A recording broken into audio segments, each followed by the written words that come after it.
Bom dia, irmãos. Vamos abrir em 1 Coríntios, capítulo 11.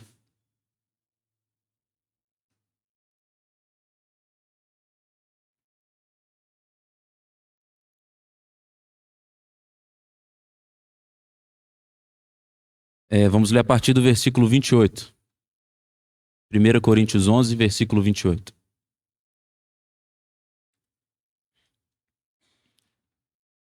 Mentira, vamos ler do 27, melhor. Portanto, qualquer que comer este pão ou beber o cálice do Senhor indignamente, será culpado do corpo e do sangue do Senhor. Examine-se, pois, o homem a si mesmo, e assim coma deste pão e beba deste cálice. Porque o que come e bebe indignamente, come e bebe para sua própria condenação, não discernindo o corpo do Senhor. Por causa disso, há entre vós muitos fracos e doentes, e muitos que dormem. Porque se nós nos julgássemos a nós mesmos, não seríamos julgados. Mas quando somos julgados, somos repreendidos pelo Senhor, para não sermos condenados com o mundo. Portanto, meus irmãos, quando vos ajuntais para comer, esperai uns pelos outros. Mas se alguém tiver fome, come em casa, para que vos não ajunteis para condenação. Quanto às demais coisas, ordená-las-ei quando for ter convosco. Irmãos, especialmente no versículo 28, examine-se, pois, o homem a si mesmo, e assim coma desse pão e beba desse cálice. Eu percebo aqui o Senhor falando através do apóstolo Paulo uma sucessão de erros que nós podemos cometer, de situações que podem nos desviar de uma realidade espiritual e de encarar esse momento de estar diante dessa mesa de uma maneira correta. Então, quando o apóstolo Paulo diz para que nós nos examinemos, ele diz que nós devemos fazer isso para que nós não comamos e bebamos desse cálice indignamente, não discernindo o corpo do Senhor. E muitas vezes, lendo essa passagem, é uma passagem conhecida, uma passagem que muitos irmãos já leram nesse momento, em outros momentos, e muitas vezes eu me pegava pensando o que exatamente o Senhor quer dizer com me examinar e o que exatamente o Senhor quer dizer com discernir o corpo. Porque eu acredito que essas são dois aspectos chaves para nós estarmos aqui nesse momento. Ao tomar do pão, ao beber do cálice, examinar a nós mesmos e, a partir dessa autoexaminação, discernir o corpo e assim tomar do pão e do cálice. E aí eu queria ler com os irmãos, em 1 Timóteo, no capítulo 1, eu acredito que o apóstolo Paulo dá um testemunho que nos ajuda a entender o que o Senhor quer dizer quando ele nos ordena examinarmos a nós mesmos. 1 Timóteo, capítulo 1.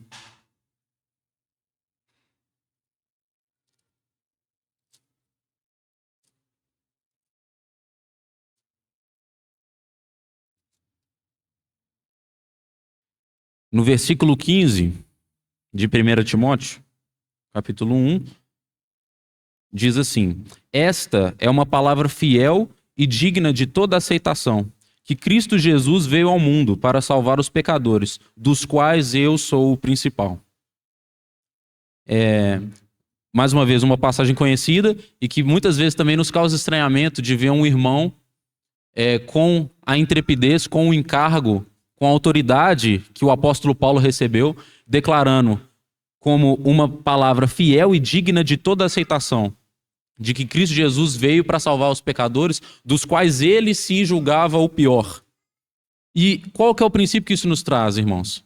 De que quando nós vamos olhar para nós mesmos, nós precisamos de chegar a essa conclusão, de que se existe distinção entre nós diante do Senhor, na nossa concepção pessoal, nós precisamos de ser esse pior pecador. Eu acredito que daqui dos irmãos eu tenho mais proximidade com os jovens, né?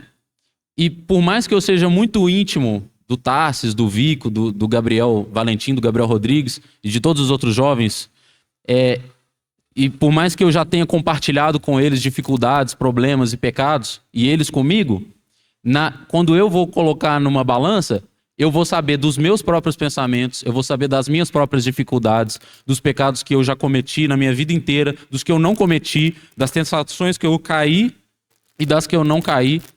E eu vou ter plena certeza da minha própria suscetibilidade a pecar ou não. Então, eu não posso, seria incongruente com a fé cristã se eu dissesse: o Tarsis é um pecador pior do que eu, o Gabriel é um pecador pior do que eu. Porque não é assim que o Senhor nos conduz a olhar para nós mesmos. E quando nós olhamos para nós, e assim como o apóstolo Paulo fez, nós fazemos esse exercício de pensar: o Senhor morreu para salvar pecadores, e deles eu sou o pior. Isso nos leva a olhar para os irmãos com amor, com paciência, com graça. Porque se eu sou o pior dos pecadores que o Senhor salvou, então quer dizer que, na verdade, eu sou um problema para o meu irmão. Na verdade, o irmão que tem que me tolerar. E aí isso nos leva a discernir o corpo. Porque esse momento não é um momento individual, é um momento coletivo. Nós levantamos as nossas vozes em unidade para dizer: o Senhor nos salvou. O Senhor não salvou só o Arthur.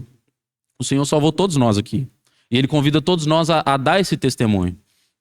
E é por isso que se nós não conseguimos olhar para nós mesmos e perceber que nós, sendo pecadores, o pior deles, nós não éramos dignos da salvação do Senhor, nós recebemos essa salvação, então muito mais o meu irmão. Então por que eu vou olhar para o meu irmão com olhos altivos?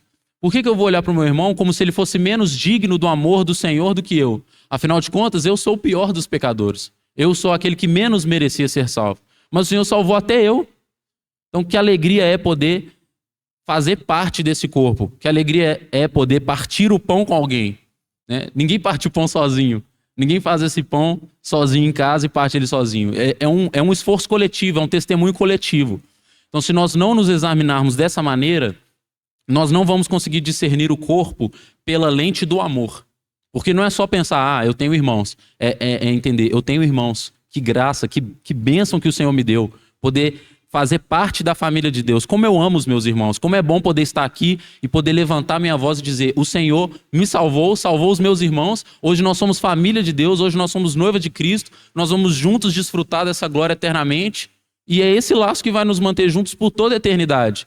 Nós vamos estar juntos pela eternidade, irmãos. E aí, eu acho que na primeira epístola, na primeira carta do apóstolo João, ele deixa isso também. Eu acho que faz coro a essa ideia. E aí eu queria concluir só lendo essa passagem. No capítulo 2 da primeira epístola de João, que é também uma epístola conhecida por falar sobre o amor do Senhor e sobre o amor que nós devemos ter uns pelos outros. No capítulo 2, no versículo 9, vou ler do versículo 8, a partir do versículo 8, diz: outra vez vos escrevo um mandamento novo, que é verdadeiro nele e em vós, porque vão passando as trevas e já a verdadeira luz alumia. Aquele que diz que está na luz e aborrece a seu irmão, até agora está em trevas. Aquele que ama a seu irmão está na luz, e nele não há escândalo. Mas aquele que aborrece a seu irmão está em trevas e anda em trevas, e não sabe para onde deva ir, porque as trevas lhe cegaram os olhos. As trevas cegaram os olhos daqueles que não amam os irmãos, daqueles que aborrecem os seus irmãos. O que a cegueira demonstra para nós? Falta de discernimento. Não discerniu o corpo, não olhou para os irmãos com amor, como deveria ser. Então, irmãos, que nesse momento nós possamos, em unidade, nos alegrar de saber que o Senhor nos salvou juntos. Que eu não sou mais digno da salvação do Senhor do que nenhum dos meus irmãos. E se fosse para contar dessa maneira, da minha perspectiva, eu deveria ser menos digno da salvação do Senhor do que todos os meus irmãos. Em Filipenses capítulo 2, o apóstolo Paulo fala: cada um considere o próximo superior a si mesmo. Então que nesse momento o Senhor possa nos constranger nesse exercício de olhar para nós, nos alegrarmos por saber que mesmo indignos o Senhor escolheu nos salvar, e que isso nos leve a discernir o corpo e a nos alegrarmos de fazermos parte do corpo de Cristo. Né? E aí, para esse momento, eu queria pedir para a gente cantar aquela canção em sua memória partirmos esse pão. É aquele que criou, que é o nome da música, não é isso, né? Senhor, nós te bendizemos nessa manhã e louvamos o teu nome por essa obra maravilhosa, sabendo que o Senhor escolheu salvar pecadores miseráveis como nós, Senhor. Que bênção para nós é poder fazer parte desse corpo. Que bênção é para nós, Senhor, poder em uma só voz declarar que o Senhor Jesus Cristo morreu e ressuscitou ao terceiro dia, e um dia irá voltar para julgar os vivos e os mortos, Senhor. Que o Senhor nos esforce, Senhor, nesse discernimento, para que a tua vida em nós produza, Senhor, a tua estatura, e que nós possamos amar os irmãos, que nós possamos julgar os irmãos superiores a nós, que o Senhor nos forge, Senhor, no caminho da humildade, da mansidão, que o Senhor caminhou, que nós possamos seguir esse teu exemplo e que esse momento seja esse testemunho de que nós, sendo salvos pelo Senhor, temos do Senhor a fonte para sermos transformados, Senhor. Opera isso em nós, Senhor. Que nós não encaremos esse momento como só mais uma liturgia, só mais um gesto, Senhor. Que isso alcance o nosso coração e nos constranja a fazer o que é certo aos teus olhos, nos constranja, Senhor, a olhar para os nossos irmãos com olhos de misericórdia, de graça, de amor, como o Senhor olhou para nós, Senhor. E que o Senhor nos guarde e nos abençoe. Em nome do Senhor Jesus. São convidados para fazer parte desse momento aqueles que são o corpo do Senhor, aqueles que já o reconheceram como Senhor e Rei, aqueles que já declararam que creem que o Senhor, sendo Filho de Deus, se entregou, morreu e ressuscitou ao terceiro dia.